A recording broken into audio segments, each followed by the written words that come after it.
নমস্কাৰ। আজি পুনৰ এটা নতুন ৰেচিপি লৈ আপোনালোকৰ মাজলৈ আহিছোঁ। আপোনালোক সকলোকে মোৰ পাকঘৰলৈ স্বাগতম জনাইছোঁ।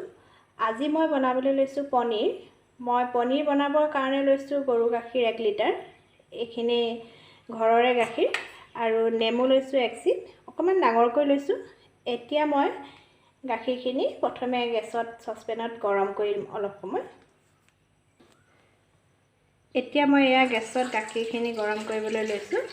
ইয়াৰ কাৰণে মই গাখীৰখিনি চচপেনটোত ঢালিছোঁ। অলপ গৰম হোৱাৰ পাছত মই ইয়াতে নেমু চেপি দিম। তাৰপাছত আপোনালোকক দেখুৱাম। মোৰ গাখীৰ গৰম হ'ল। এতিয়া মই ইয়াত অকণমান নেমু চেপি দিম। মই নেমুখিনি গুচাই লৈছিলোঁ, সেইকাৰণে মই নেমুখিনি এনেদৰে চেপি দিম। ইয়াত নেমুখিনি চেপি দিয়াৰ পিছত গাখীৰখিনি ফাটিবলৈ আৰম্ভ কৰিব। মই ইয়াত নেমু চেপি দিলোঁ।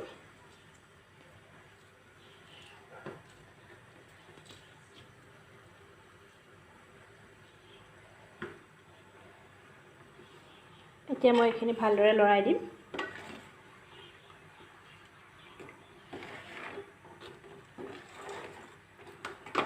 এইখিনি এনেদৰে উতলি গাখীৰখিনি ফাটি যাব আৰু চানাটো বেলেগ হৈ যাব। চাওক, মোৰ গাখীৰ ফাটিবলৈ আৰম্ভ কৰিছে। আৰু অলপ সময়ৰ পিছতে গোটেই গাখীৰখিনি ফাটি যাব। ইয়াৰ পৰা ডাঠ হৈ আহিছে। গাখীৰ ফাটিছে আৰু চাওক, মোৰ গাখীৰৰ চানা প্ৰস্তুত হৈ গ'ল। আপোনাৰ গাখীৰখিনি সম্পূৰ্ণৰূপে ফাটি গ'ল। এতিয়া এইখিনি মই এখন কাপোৰৰ ওপৰত চেকি ল'ম। গাখীৰটো তাকৰ হ'লে চানাটো কম হয়, গাখীৰটো যিমানে সৰহ হয় চানা বেছিকৈ ওলায়। চাবচোন। এতিয়া মই এটা ফুটা খৰাহীৰ ওপৰত এখন কাপোৰ পাৰি লৈছোঁ, বগা কাপোৰ। এইখনৰ ওপৰত মই পনীৰখিনি চেকিম। এইখিনি এনেদৰে মই ইয়াতে ঢালি দিম। এইখিনি পানীখিনি তললৈ গুচি যাব আৰু চানাখিনি ওপৰত ৰৈ যাব। তাৰপাছত এইখিনি ভালদৰে ধুব লাগিব, নহ'লে টেঙাৰ গোন্ধটো থাকি যায়।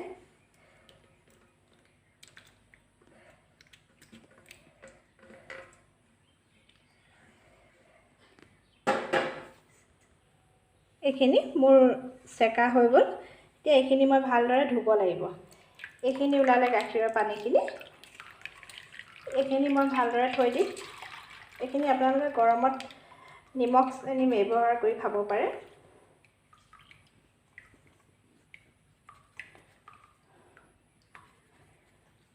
এতিয়া এইখিনি মই ভালদৰে ধুই ল'ম। এতিয়া এইখিনি মই ভালদৰে ধুই ল'ব লাগিব অলপ, কাৰণ ইয়াত নেমুৰ গোন্ধটো থাকিলে খাবলৈ বেয়া হয়। সেইকাৰণে এইখিনি মই ভালকৈ নেমুৰ গোন্ধটো অলপ যাব পৰাকৈ ধুই লৈছোঁ। এইখিনি ধুই এনেদৰে পানীখিনি টোপ খাবলৈ দিম। তাৰপাছত ভালদৰে চেপি দিব লাগিব। এইখিনি ভালদৰে লৰাই ধুই দিলেই হ'ল। ইয়াৰ গোন্ধটো গ'লে পনীৰখিনি খাবলৈ ভাল লাগিব।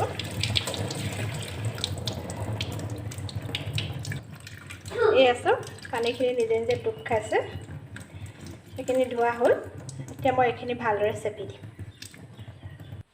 এইখিনি এতিয়া মই ভালকৈ চেপি লওঁ।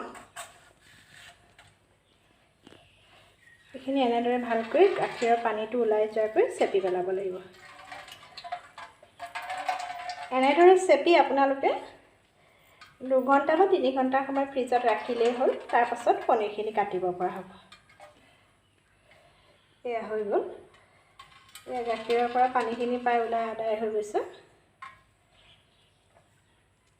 এতিয়া এইখিনি মই ভালদৰে 2 ঘণ্টামান সময় ৰাখি থ'ম। এতিয়া এইখিনি মই অলপ সময়ৰ কাৰণে ফ্ৰিজত ৰাখিম। অলপ সময় মানে প্ৰায় 2 ঘণ্টামানৰ কাৰণে ৰাখিম। তাৰপিছত মই উলিয়াই পেলাই কাটি দেখুৱাম। এতিয়া মই পনীৰখিনি উলিয়াই আনিছোঁ। এতিয়া এইখিনি মই চাম কিমান কেনেকুৱা হ'ল। এইখিনি চাইছোঁ। পনীৰখিনি ধুনীয়াকৈ ডাঠ হৈ গ'ল। এইখিনি এতিয়া মই কাটিব পাৰিম। আচলতে গাখীৰৰ পৰিমাণটোৰ ওপৰত ভিত্তি কৰি পনীৰখিনি হয়। মোৰ গাখীৰ তাকৰ কাৰণে পনীৰ কম হৈছে। এতিয়া মই এইখিনি কাটিম।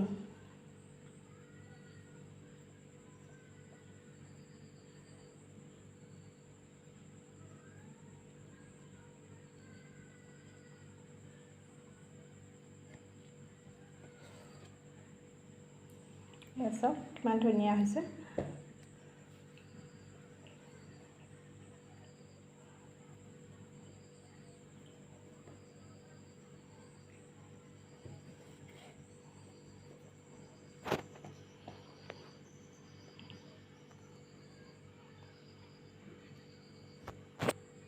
এয়া মই এনেদৰে কাটি আছোঁ। যিমান ডাঙৰ কৰিবলৈ বিচাৰে নিজৰ ইচ্ছামতে কৰিব পাৰে।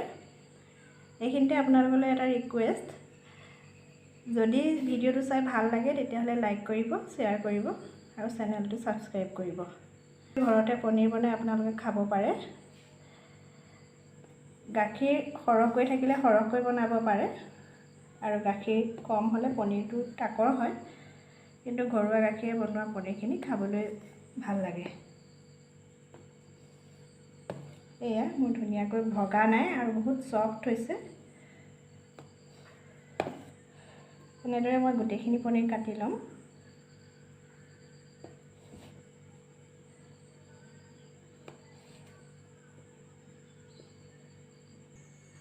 এয়া মই এনেদৰে গোটেইখিনি পনীৰ কাটি লৈছোঁ।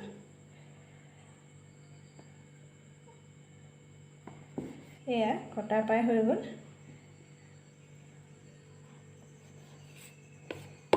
এইখিনি ওলালে মোৰ পনীৰ। এইখিনি চব কিমান স্পঞ্জি হৈছে আৰু এইখিনি সহজে পটককৈ ভাগি নাযায়। এয়া এনেদৰে আপোনালোকে বনাই খাই চাব পাৰে। এয়া মোৰ পনীৰ হৈ গ'ল। এনেদৰে বনাই আপোনালোকে ঘৰতে খাব পাৰে।